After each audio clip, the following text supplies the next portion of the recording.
Começa a temporada de verão, começam as férias, enfim, todos começam a curtir um ano de muito trabalho, de muita luta, de muita batalha, na praia, na serra, enfim, seja onde for.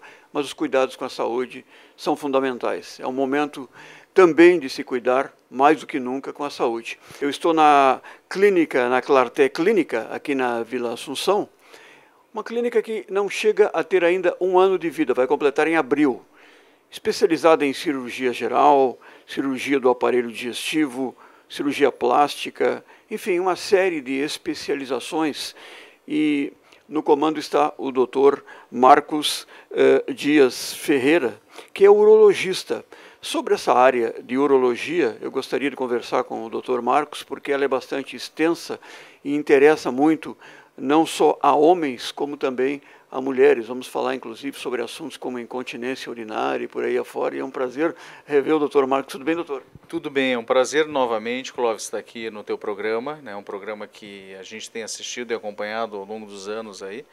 E realmente poder passar um pouco, né, do que a gente tem desenvolvido junto à nossa comunidade aqui é uma satisfação muito grande, realmente. Pois é, a satisfação é nossa também, e a especialidade do Dr. Marcos é urologia. Ele tem, inclusive, um pós-doutorado no Harvard Medical School, e é bom que a gente fale sobre este assunto, que interessa a todos, definitivamente interessa. Eu falei, por exemplo, em incontinência urinária, é um problema que algumas senhoras tinham, chamada bexiga caída, que se falava antes, e que havia muito preconceito, muito problema, muita dificuldade de ser resolvido esse tipo de problema. Hoje já não é assim, não, doutor? Hoje as tecnologias, na verdade, Clóvis, avançaram bastante. Quando a gente fala numa paciente com incontinência urinária, com perda de urina, escape de urina, a gente está falando de uma condição que está afetando aproximadamente 40% das mulheres acima de 50 anos. 40%? 40% das mulheres acima de 50 anos, é um índice realmente alto. E em algum grau elas acabam apresentando alguma perda de urina. Isso sem falar também de homens que após algumas cirurgias também de próstata também podem apresentar. Mas esse público em especial, a tecnologia tem evoluído bastante. A gente trabalha muito aqui na clínica com a questão dos tratamentos globais, ou seja, que envolvem não só a fisioterapia, claramente, né, também indicada para o assoalho pélvico, que é essa condição que pode ou não ter associada à bexiga caída, né? Mas também com as novas tecnologias, com novos dispositivos médicos que são minimamente invasivos. São procedimentos muitas vezes com acesso mínimo, com acesso muito pequeno, e que podem dar uma recuperação realmente rápida da paciente, com o retorno às suas atividades de uma forma também rápida. Cálculos renais. Os cálculos renais, eles fazem parte também de uma área de interesse aqui da clínica. Nós trabalhamos fortemente também com as tecnologias modernas da endurologia. A endurologia é a especialidade dentro da própria urologia, que trabalha com dispositivos minimizados, né? São dispositivos que têm num diâmetro de aproximadamente 2, 3 milímetros, um espaço para uma microcâmera, para um espaço de trabalho, inclusive com laser, onde nós conseguimos um acesso pelos orifícios naturais do indivíduo, ou seja, pela sua uretra normalmente, tanto masculina quanto feminina, chegando até os ureteres, dali subindo até os rins e podendo trabalhar com a eliminação desses cálculos renais, né? Tanto na posição deles nos rins quanto nos ureteres, que muitas vezes esses cálculos, Clóvis, eles descem do rim para o ureter, dando cólicas importantes. São pacientes que muitas vezes têm que procurar serviços de urgência para tratar dores realmente incapacitantes e tendo que tomar morfina e muitos analgésicos e sofrendo em decorrência dessa migração do cálculo. E hoje a gente tem dispositivos que vão até lá, onde está o cálculo, e a gente consegue, localizando o cálculo, quebrá-lo com instrumentos laser, né, com equipamentos laser, e a partir dali desobstruir o trato urinário, aliviar a pessoa daquela cólica, daquela dor, que no passado o mais comum, Clóvis, era as pessoas ouvirem aquela história: não, vai tomando água, toma analgésicos e espera até que o cálculo seja eliminado, o que muitas vezes não acontecia. Utopia, né? É uma situação que, na verdade, para algumas situações muito particulares, a gente ainda pode utilizar, mas realmente, em boa parte dos pacientes, a gente tem a alternativa de liberá-lo desse sofrimento. Isso é uma indicação clara no sentido de alívio da dor do O paciente. que causa o cálculo renal, doutor? Pois é, nesse período do verão que tu bem levantaste, Clóvis, nós temos uma incidência muito aumentada de cálculos, da ocorrência de cálculos, imigração de cálculos também, porque as pessoas acabam, pelo calor, pelo verão, consumindo um pouco mais de líquidos do que consumiam no inverno. E isso acaba favorecendo também as atividades também físicas, né? E toda essa mobilização acaba direcionando a eliminação, né? Uma forma de mobilização do cálculo no trato urinário. Essa mobilização pode fazer com que o indivíduo, então, padeça da situação do cálculo dentro do ureter. Uma das principais causas que a gente tem como formação dos cálculos é a baixa hidratação da nossa população. Se estima que em torno de 10, 15, até 20% das populações em determinados países possam apresentar pelo menos um episódio de cálculo urinário ao longo da vida. E essa ocorrência, então, é muito frequente e, como a gente falou, ela pode ocasionar não só incapacitação pela dor, né, em decorrência da presença do cálculo, mas também obstruções do trato urinário, infecções urinárias importantes, sangramento do trato urinário, tudo isso por uma pedrinha, né? Por uma pedrinha que não é simplesmente uma pedrinha, como muitas pessoas imaginam, uma pedrinha lisa. Uma pedrinha cheia de pontas, né? Aquelas pontinhas elas vão descendo e rasgando, machucando, arranhando o trato urinário, que é uma estrutura muito sensível. Então, hoje a gente tem tecnologia para poder realmente tratar isso de forma adequada. Não tenho como entrevistar o Dr. Marcos Dias Ferreira, urologista, sem falar nos problemas da próstata. Inclusive, foi criado neste ano, não sei se neste ano, o Instituto Nacional da Próstata, que teve um simpósio aqui na Assembleia, eu inclusive estive presente, o Dr. Marcos estava lá, era inclusive o presidente, e os assuntos relativos à próstata continuam sendo amplos, mas não tão amplos quanto os problemas relativos ao câncer de mama. Se fala muito no câncer de mama e pouco no câncer de próstata. É por isso que foi fundado o Instituto Nacional da Próstata, que gerou, então, o falado Novembro Azul, em boa hora, não, doutor? Com certeza, Clóvis, essa atividade do Instituto a gente tem apoiado também através da clínica, é uma área da responsabilidade social da clínica também, o apoio às ações em prol da saúde da comunidade.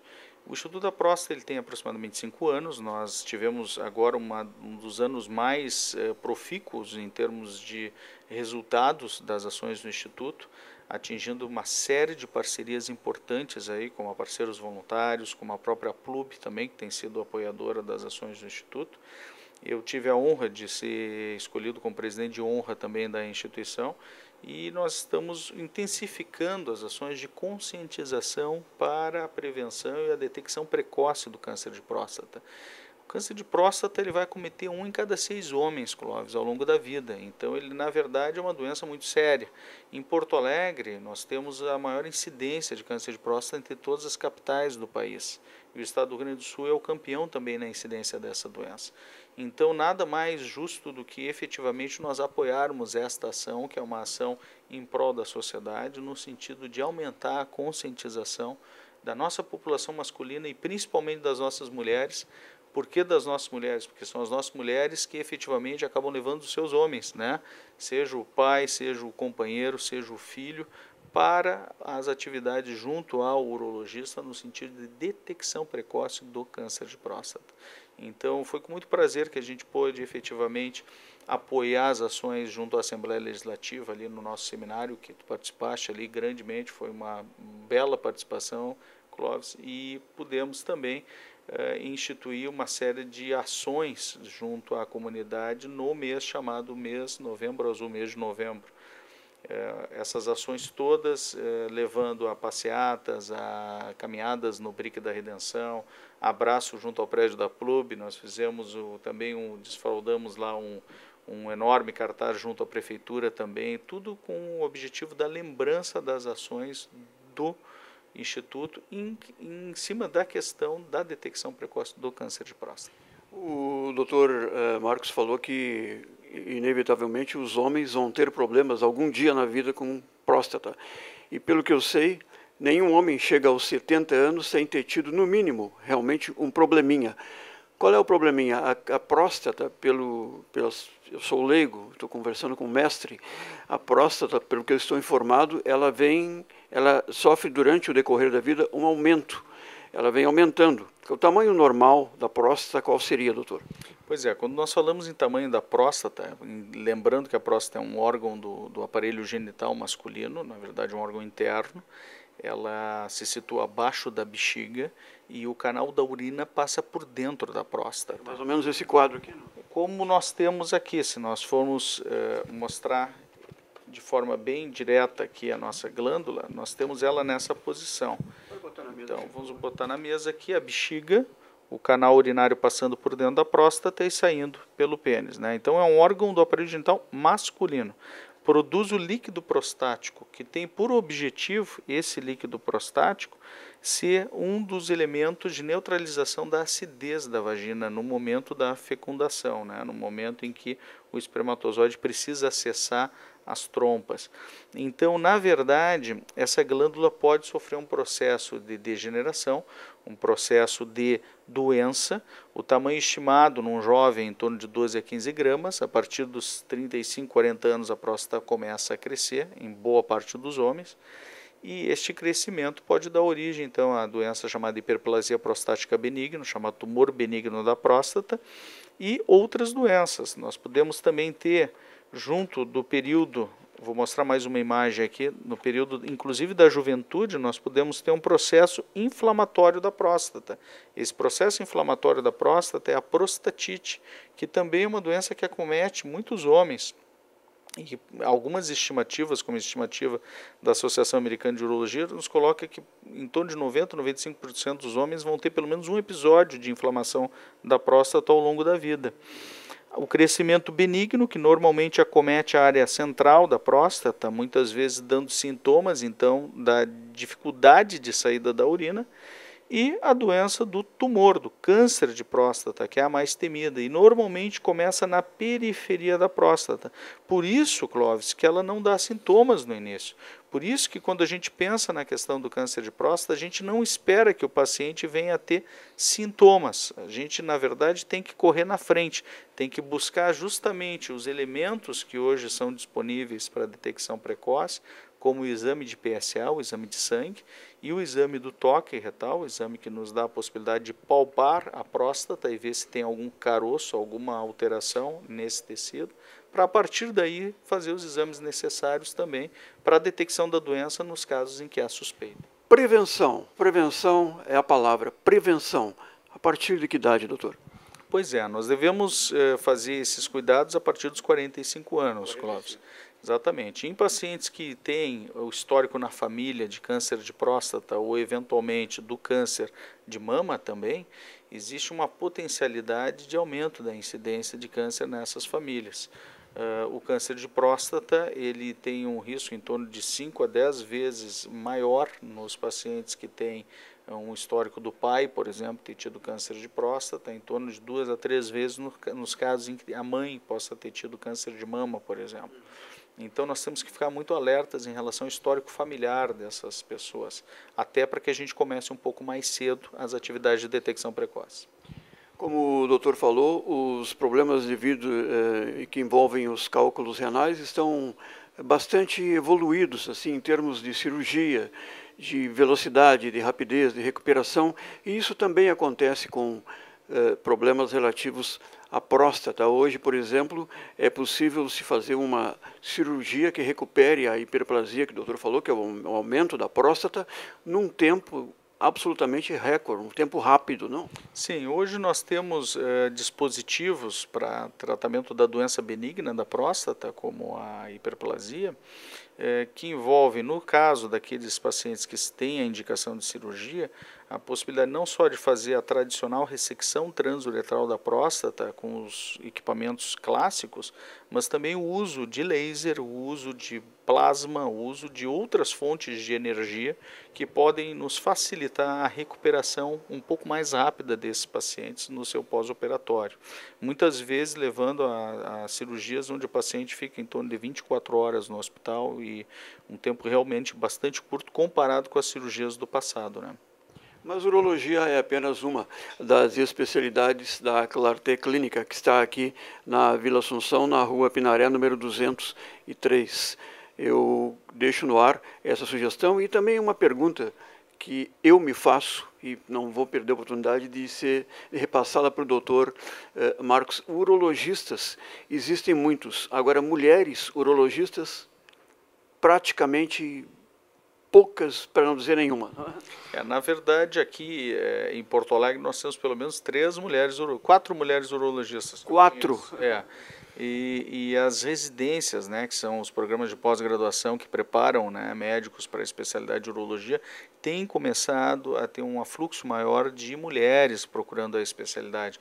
Então, como as mulheres efetivamente estão começando a dominar o mundo, né, Clóvis? Até porque o homem tem vivido em média 10 anos a menos do que as mulheres, também pela falta de políticas de saúde, por isso que a gente apoia as ações do INPROS. E também não é culpa delas, né? E também não é culpa delas, com certeza, mas houve claramente esse benefício das políticas de atenção à saúde feminina, né? Qual é a mulher que deixa de ir ao ginecologista todo ano, né, para fazer a sua revisão, a sua prevenção? E quantos homens fogem do urologista e deixam de fazer a sua detecção precoce? Desculpe interromper, doutor. O senhor falou que as mulheres vão ao ginecologista, fazem esse exame todos os meses. O exame que é feito com o urologista, o exame de toque, é o exame que apavora muitos homens, que eu acho uma grande bobagem, porque se trata da saúde pessoal. Agora me diga, qual é o tempo que dura um exame de toque, doutor? O tempo exato. Pois é, quando nós fazemos as palestras, né, orientando sobre a detecção precoce, para muitos homens é uma surpresa descobrir que o exame é um exame rápido, é um exame de 3 a 4 segundos. Né? Enquanto que os exames ginecológicos, em média, né, com a mulher na posição ginecológica, para coleta de material, para exame citopatológico, para prevenção do colo de útero, em média a mulher fica 5 minutos numa posição desconfortável, com um instrumento chamado espéculo, né, na vagina, que é bastante desconfortável, e tudo isso por pelo menos 5 minutos, são 300 segundos. Né? Então a mulher tolera isso todo ano, né? Algumas vão até 2 vezes por ano para fazer os exames preventivos, e por 300 segundos de desconforto. O homem foge de um exame de 3 segundos, 100 vezes menos tempo. Né? Quer dizer, não há o porquê, né, Clóvis, a não ser o preconceito. E é isso que a gente tem que lutar contra. 3 segundos. 3 segundos. 3 segundos que podem definir e resolver sua vida, não é assim? Exatamente, como é o lema do estudo da próstata, né? O preconceito mata, a prevenção salva. Essa é a grande verdade. Bem, foi um prazer estar de novo na Clarté Clínica, aqui em excelência, com carinho, com um tratamento de saúde diferenciado, e por isso mesmo um grande movimento, um grande sucesso, superando até mesmo a expectativa que os diretores da clínica tinham em cima desta nova operação, porque foi um ano, a Clarté Clínica, pelo que eu fui informado, um ano de muito movimento, de muito êxito, não? Graças a Deus, Clóvis, a gente tem conseguido um crescimento importante do ponto de vista dos convênios, né, e de toda a comunidade, inclusive de pacientes que nos procuram. Entre os convênios, a Unimed. Entre os convênios, nossa grande Unimed. Unimed Porto Alegre, a nossa vida é cuidar da sua. Exatamente, a Unimed é nossa parceira primordial dentro dessas ações aqui na clínica, e também agora aumentando mais a rede conveniada, até por pedido também de outros convênios que têm nos procurado, também buscando justamente essa excelência, esse carinho que a clínica aqui desenvolve junto com todos os seus profissionais no atendimento aos nossos pacientes. No ano que vem, em 2013, nós vamos voltar à Clarté Clínica, porque sempre interessa a todos o assunto saúde, ainda mais quando se aproxima a temporada de verão. Obrigado, doutor. Prazer em revê-lo, hein? Clóvis, o prazer é nosso. Mais uma vez, tu sabes que as portas estão sempre abertas aqui para os nossos amigos, pacientes, conhecidos, familiares, todas as pessoas que efetivamente buscam um atendimento diferenciado para a sua saúde. Seja sempre bem-vindo, e a comunidade, a tua audiência também sempre bem-vinda aqui nas nossas instalações. Um grande abraço. E um bom Natal e um bom Ano Novo a todos. Bom Natal, um bom Ano Novo com muita saúde para todos. Conexão Litoral. Veja o que a SAC